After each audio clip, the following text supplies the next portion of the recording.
I-DA isola uHulumeni ngokuthi ubashaya indiva abantu okufanele bazuze kulomklamo. Lo mklamo walelipulazi lemikhiqizo yobisi kwasungulwa eminyakeni eyisishiyagalombili edlule. Abanye abayingxenye yalabo babefuna ukuzuza kuwo sebashona. The department initially spent 380 million rand on the project, which was allocated to the Gupta-linked iEstina company, and since then they've been allocating 20 million rand a year. And you cannot allocate so much money to a project if there aren't beneficiaries. I-DA ifuna incwadi yahlonza ukuthi 31% ngalolu hlelo uhlinzekwa labo okufanele bazuze kulo. The extent of corruption at the iEstina project, at the eFrede dairy project, is immense. And the taxpayers' money simply has to be regained, and the Freedom Front Plus feels that guilty parties has to be prosecuted. uHulumeni uthi i-DA bekungafanele eNkantolo.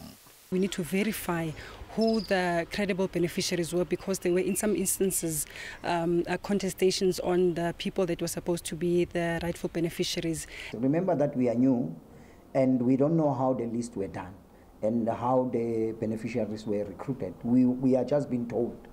Now the part that we wanted to do was to ensure that each and every person whom was recruited into being a beneficiary must be interviewed by ourselves as a committee to hear from them whether this process was done fairly or whether some of the members of the beneficiaries have been sidelined.